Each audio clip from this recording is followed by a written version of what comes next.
আসন্ন ঈদুল আজহা উপলক্ষে এবছর ঢাকার 2 সিটি কর্পোরেশন এলাকায় কোরবানির পশুর হাট বসেছে 21টি। হাটগুলোয় পশু নিয়ে আসতে শুরু করেছেন বিক্রেতারা। তবে ঈদের 4 দিন আগ থেকে ঢাকার পশুর হাটগুলোতে বিক্রি শুরু হওয়ার কথা থাকলেও এখনও জমে ওঠেনি হাটগুলো।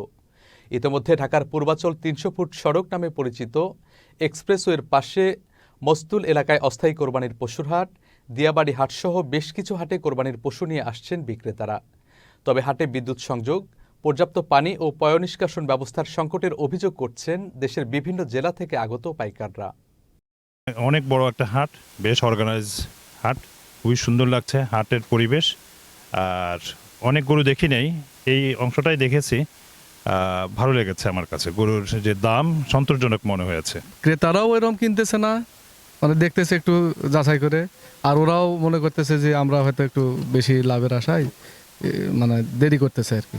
অতিরিক্ত দাম চাই নাই, আবার বেশিও চাই না। এখন তো বেচা কেনা শুরু হয় নাই, বেচা কেনা শুরু হবে বৃহস্পতিবার বুধবারের দিন থেকে শুরু হবে। আমরা এখানেই আসি, এখান থেকেই কিনি। আমরা মিরপুরে থাকি তো ওইখান থেকে এটা কাছে হয়।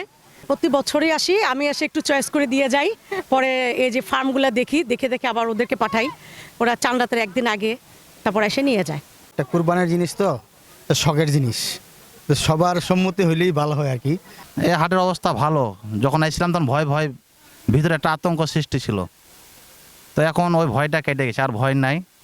আশা করছি যে না বেচকিন হবে কালকে থেকে।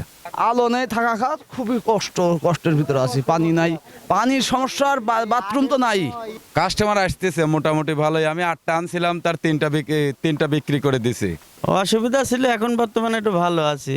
লাইট দিছে, কল ফিটেছে, খালি টয়লেটের একটু ব্যবস্থা নেই। পুরাতন মিটে না, এখন কি করব, এখন করতে হয়েছে। এখন যেভাবে হয়, এখন হাট মালিক যদি না করে তাহলে আর কি করব। এই এত বড় গরু আপনার এসে 70-80 দাম বলতেছে, দাম বলে নাই, খালি ঠেলা মারা দাম বলতেছে আর চলে যাচ্ছে। কাস্টমার নাই, বেচা কেনা নাই। পোলাপান 2-1টা আসছে খালি ঠোকা নাই, দৌড় মারছে, তাছাড়া কোনো বেচা কেনা হচ্ছে না। আমাদের লোকজন কাজ করতেছে, অলরেডি জায়গায় জায়গায় লোক কাজ করতেছে, ওটা সমাধান হয়ে যাবে।